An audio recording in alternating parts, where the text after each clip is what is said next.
An filɛbaaw ni an lamɛnbaaw k'aw bɛɛ lajɛlen fo k'aw bɛɛ lajɛlen waleɲuman dɔn. Bi su in na min ye an ka baabu ye a bɛna kɛ fanfilama ye k'a sabu kɛ maa welelen bɛ an bolo n'o ye Usumani Mamadu Tarawele bɛɛ lajɛlen b'a dɔn min na o ye OMT nka yanni ale ka se kɔnɔ fala an bɛ turunin cɛ fan fɛ ka sɔrɔ ka segin ka na min ye baabu yɛrɛ ye ka na ɲɛbila kumaw k'olu kɛ fɔlɔ ka sɔrɔ ka ko ale bɛ nɛgɛmɔ ka bɛn ni maaw olu ka ko faamuya cogo ye.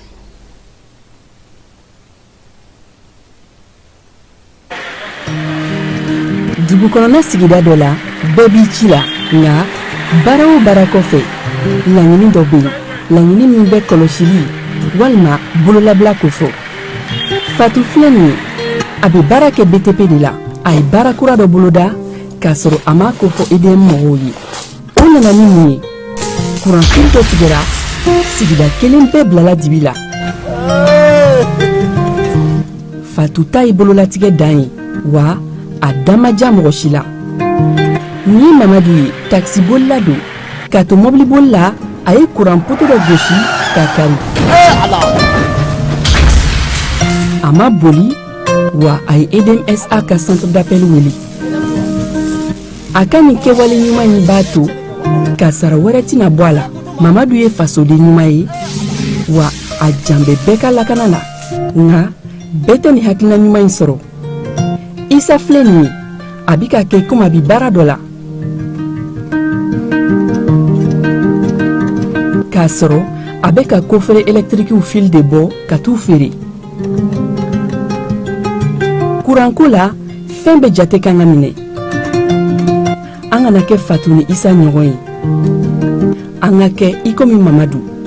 n'aw bɛ fɛ ka dingɛsen baaraw kɛ aw bɛ EDMSA ka service wele walasa aw kana tiɲɛni don dugu jukɔrɔ filiw la fasodenw aw kana ɲinɛ ka dantɛmɛ walew ko fɔ kuranko ta fan na aw bɛ weleli kɛ 36077 la lajɛlen ma aw minnu b'a fɛ ka voyager k'a sɔrɔ a ma degun sɔrɔ a ka voyage kɔnɔna na compagnie de transport Somatra u y'a kanu ka na ni kari kura caman ye kari minnu dilanna norme kɔnɔna na aw ka lafiya kama a suspension wo a climatisation a siège wo n'i ye kari jɔlen ye foyi tɛ jigin kɔnɔ i bɛ se ka don a kɔnɔna na cogo min na Somatra e ka kari Somatra ne ka kari Somatra anw ka kari ma ɲina Yoro di Sahel maaw kɔ ka taa se Kolokani Jijeni fo ka taa se Bɛnma ma Somatra fiɲɛ foroko Somatra ka wuli hɛrɛ la ka se hɛrɛ la ayiwa client aw bɛ dugutigi ni wari dafara e passe da kan ka sira di ne ma Sunkalo e kunkolo ate dugu wari ko o d'i ma fo dugu ani dugu o wara t'a de o kɔni kuma t'a la sa e ka sama mɔnɛ to yen i yɛrɛ ta Sita Sidi ka numéro filɛ nin wari ci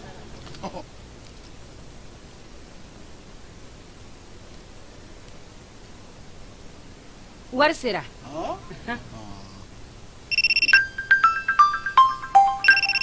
a bɛ maa min ɲɛ ko nkomi t'i gosi ngonga sama mɔnɛ i yɛrɛ ta a sɔngɔ ka nɔgɔn ni Mali wari ci sira bɛɛ ye dépôt ye fu ye wari bɛ ci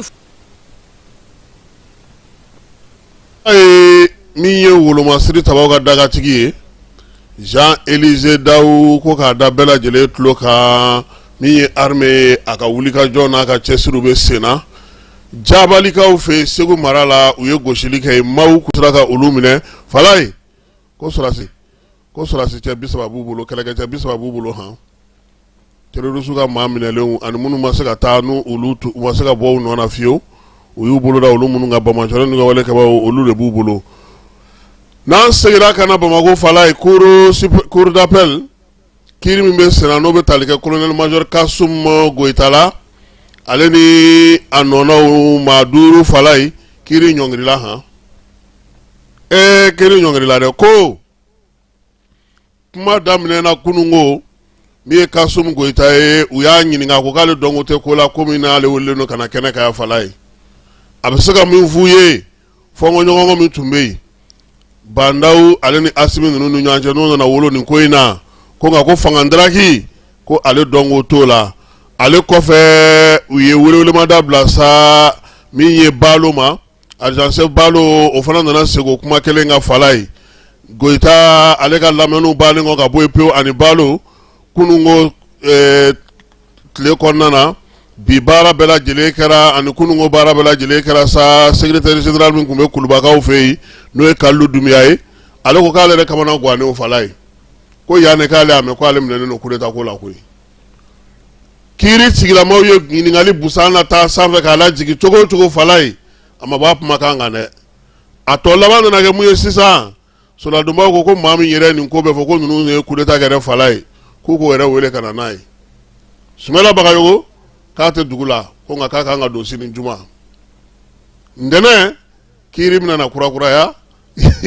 yaasa Sumala kana dalu min b'a bolo fala i b'a dɔn kuma dɔw la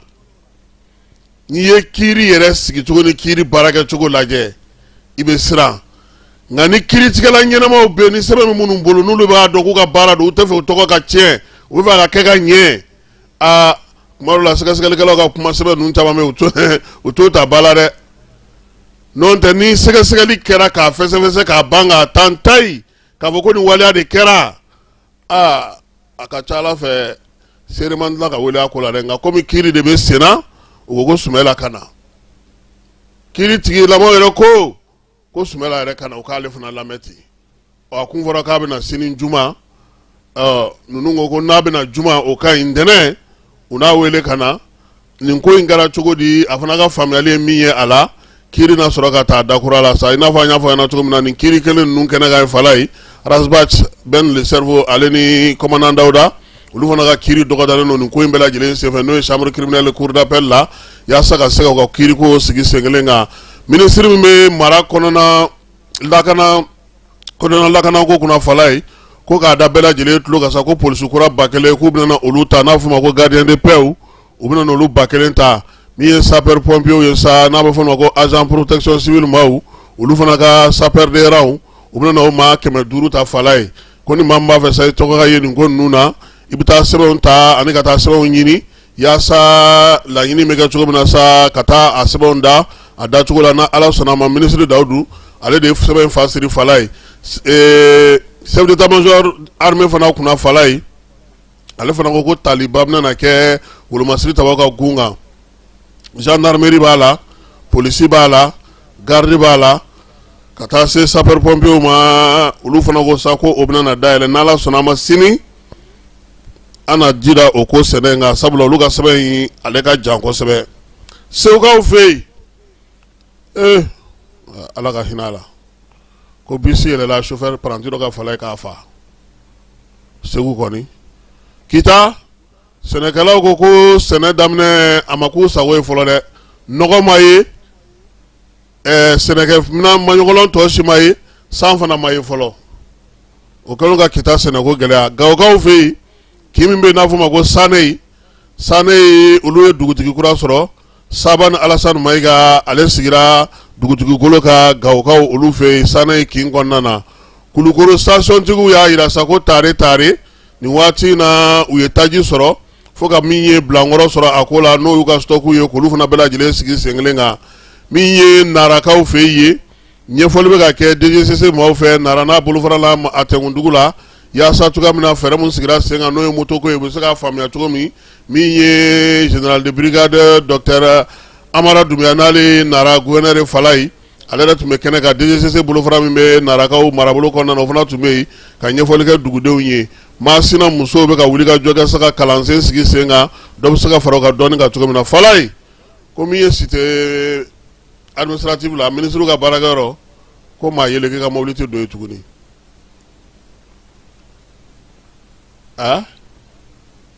maa yɛlɛ kɛ anw visiteur kɛ maa si ka mobili tɛ don tuguni n'i tɛ baara kɛ yen nka n'Ala sɔnna a ma sini an na nin ko tɔ fɛsɛfɛsɛ sabula min ye colonel major Maw ye Mohamed Lamine Mamadu Magasuba Samake an n'a ɲininka an ka se ka ɲɛfɔli kɛ maaw ye nka bi kɔni ni kunu an ye nzole da dugu kɔnɔ fala ye an ye mobili caman jɔlen an ye ɲininkali kɛ u ko cité ko mobili de tɛ don a kɔnɔ tuguni tɛ baara kɛ yen n'Ala sɔnna a ma ni maaw ye min fɔ an ye sini sɔgɔma an n'aw da maaw tulo kan u ka se ka faamuyali ko la n'o ale bɛ ministre ka baarakɛyɔrɔ bɛɛ lajɛlen ale de bɛ a lakana ko bɛɛ kunna min ye nɛgɛ tigɛyɔrɔ ye fanda ye sini an n'o da maaw tulo kan sɔɔni sa OMT an b'a ale ladon.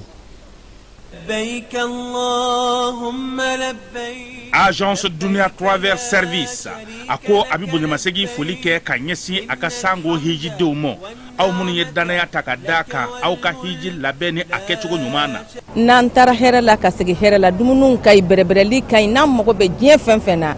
u b'a bɛɛ lajɛlen k'a ɲɛ donc an b'u fo k'u barikada. Directeur min tun b'a nɔfɛ n'o ye Amadu Mayiga ye a jɔra a jɔyɔrɔ la ɲɛmɔgɔya ko fɛn fɛn a jɔra a jɔyɔrɔ la ka nisɔndiya mɔgɔw la ka mɔgɔw bɛrɛbɛrɛ ka koto mɔgɔw t'a la mɔgɔw tɛ min dɔn k'a ɲɛ yira mɔgɔw la an y'o baara de sɔrɔ duniya la. Kumu kelen kɔnɔ a ko ka aw bɛɛ lajɛlen laduniya silamɛ minnu bɛ Mali kɔnɔ ani minnu sigiyɔrɔ bɛnnen don diɲɛ jamana wɛrɛw ma k'a fɔ san wɛrɛ o hiji ni o umura o baaraw labɛnw daminɛna ka ban o tumana aw minnu b'a fɛ ka hiji kɛ damu lakana ni basigi kɔnɔ Agence Dunuya a kɛmɛ ko fɛɛrɛ bɛɛ lajɛlen tigɛ ka hiji kɛcogo ɲuman kalanw bɛɛ lajɛlen labɛn ka bila aw ɲɛ min ye k'a dɔn siyɔrɔ ni damu ye ka surunya aw ka bato kɛ yɔrɔw la dumuni laki ka sanuma o bi tobi ka bila aw ka bolo ka saga n'a ka waati bɛɛ lajɛlen la dɔgɔtɔrɔ jolenw olu bɛ aw nɔfɛ hiji kɛ yɔrɔ ani bato kɛ yɔrɔ wɛrɛw bɛɛ lajɛlen la yɔrɔ bɛɛ ani waati bɛɛ baw bolo kuma dɔ o ka fusa ne de sen ka di ye. Agence Dunia Travel Service jɛɲɔgɔn kelen min bɛ aw ka hiji ni aw ka humura kɛ k'a ɲɛ ale de do o fana ni aw bɛɛ kunnafoni wɛrɛ ɲini a ye weleli kɛ 66 71 37 24 70 64 99 71 ni aw bɛɛ u ka yɔrɔ ɲini u filɛ ni hippodrome yɛrɛ la immeuble station Soma Yafula Kulukɔrɔ sira da la o fana min y'i k'a dɔn Agence Dunia Travel Service ye k'u bɛ dugawu kɛ hiji ni umura kɛcogo ɲuman a n'a musakaw ala k'a nɔgɔya silamɛ bɛɛ lajɛlen ye.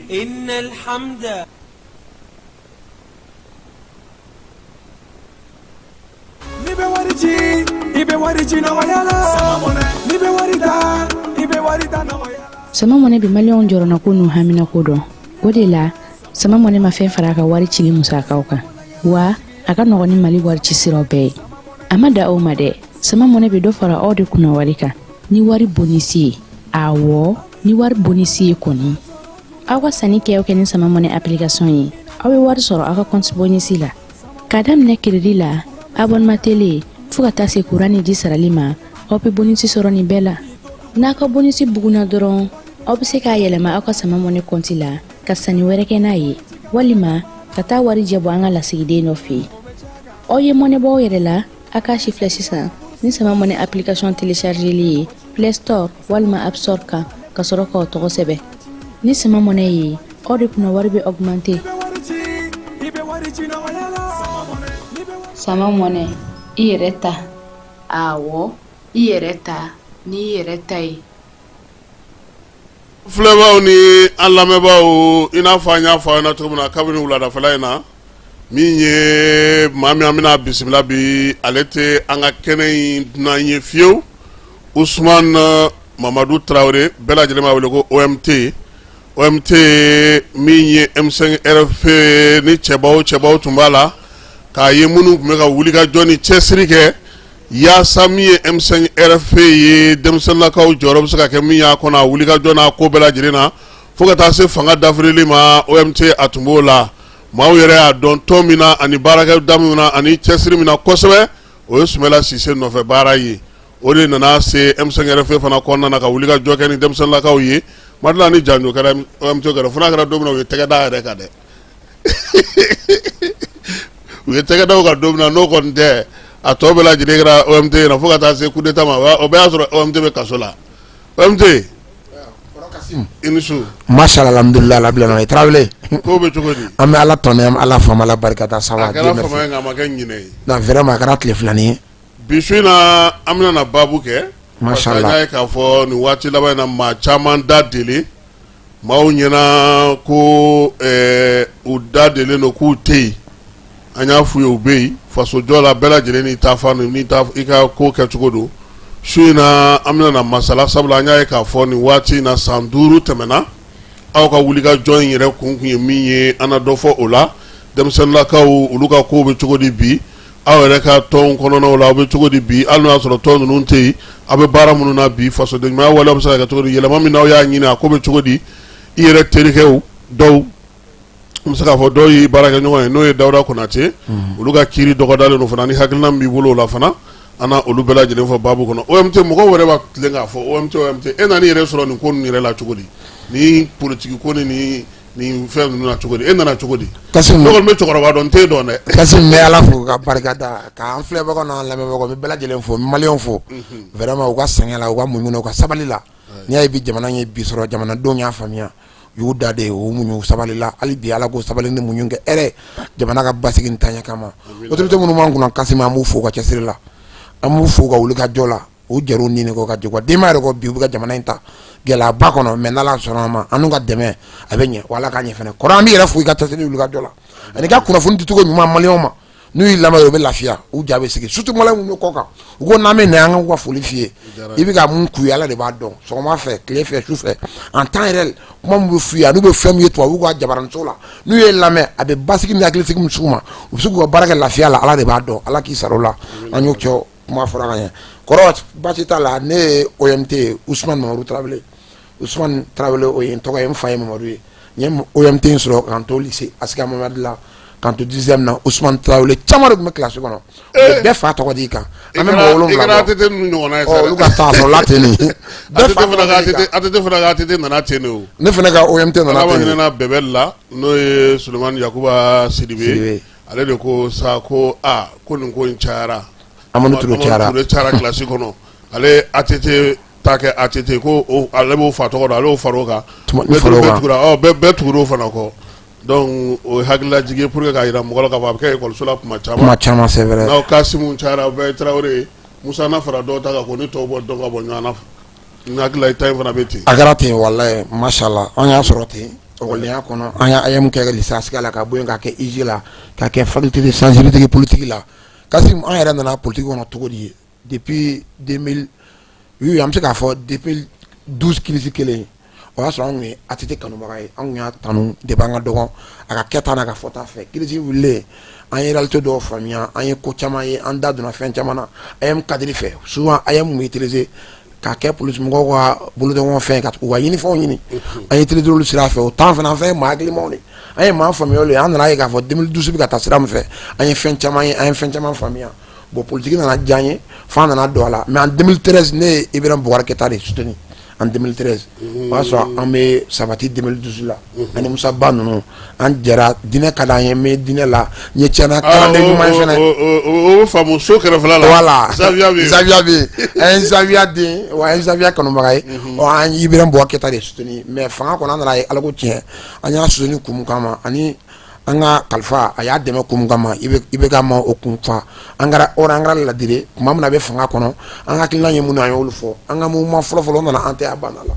an y'an yɛrɛ o la o ɲɛna surtout ne bɛ quartier min na Bagadaji ne tun ye jeunesse ka président ye komi ne la n kun ye vice président ye fɛnɛ mɔgɔw tun b'an lamɛn o kɛra an taabolo n'an tasira parce que an ye dubakɔnɔdenw de n'i ye Bagadaji fɔ n'i ye Ɲarela fɔ n'i ye Bozola fɔ n'i ye Minɛkɔrɔ fɔ n'i ye Misira fɔ a bɛɛ dubaw de quoi an mɔna dubaw de kɔnɔ duba kɔnɔ mara fɛnɛ mɔgɔ marala i bɛ se ka jama mara parce que muɲu bɛ yen sabali bɛ yen kɔrɔ Kasimu o y'an y'o de kɛ an tɛ a banna la en 2017 an sera k'o kɛ commune de la ne yɛrɛ kɛra u ka porte-parole de ye o bɔlen kɔfɛ an nana don à travers Cɛbilen Dramé Ala ka ɲininka a bɛ tiɲɛ so ale ka hakilina dɔ senfɛ an y'an yɛrɛ sɔrɔ Sumala ka coalition kɔnɔ ka se ka Sumala dɛmɛ en 2018 an y'an se kɛ an y'an diinɛ kɛ an ŋaniya yira an se fɛn fɛn an y'a kɛ an nana ye k'a fɔ an kun ye fɛn fɛn miiri Sumala kan 2013 kɔrɔ vraiment an y'a jɛ mɔgɔ f'i ka kɛ hɔrɔn ka kɛ ladiri ni filila i ka bɔ i k'a fɔ an ye tiɲɛ ye k'a fɔ maa mun ye mun f'a ma ani a na sɔn ye min a jogo ye min ye a n'a bɛ mun don a ka jan ɲɔgɔn na n'i y'a ka parti kan mais a ka élection jaabi min nana la mais n'anw wulila parce que an ye jeunes ye an galabu ka kɛnɛ an bɛ kɛ mankan ye kuma o kuma a b'an dala sa a b'a fɔ ale ka jamana ka bon a bolo a tɛna da don olu la mais an ka muɲu ka sabali n'an ta ye tiɲɛ n'ala sɔrɔ ala ye fanga don ale bɔgɔ la a b'a sɔrɔ a dalen b'o de la o de cadre kɔnɔ an nana FFD créer Front pour la sauvegarde de la démocratie fin 2018 an ɲɔgɔn sɔrɔ kɔnɔ ne yɛrɛ ka mouvement kun ye collectif de jeunes leaders du Mali ne ni Mohamed Bill Tarawele an fila dezena olu fɛ Bill ka don Sumala ka FFD kɔnɔ an siège kɔnɔ o temps kɔnɔ Bubu nana comme premier ministre Bube talen kɔ FFD nana jɔ yɔrɔ FFD sapu nana kere cɛbilen fɛ cɛbilen ninnu taara an tora kɔnɔ parce que an y'a fɔ hakilina min i bɛ k'a la mɔgɔ minnu b'a kɔ bi ŋaniya min b'a la bi a ka di jamana ka d'a ye mais a kɔrɔla bi a tɛ se ka kunun effort min b'a bolo a tɛ se k'o kɛ donc an mago bɛ mɔgɔ kura la maa min bi faso kanu b'a la relation b'a la ka jamana in bɔ juguw bolo an tora Sumala ka hakilina kɔ fo ka na élection législative kɛ Sumala taara janfuge campagne na a n'a campagneur u minɛ n'a ye mais an tora yan an ma hakilina falen ka na M5 RFI créé à travers FFD Somasi ani Malikura MMK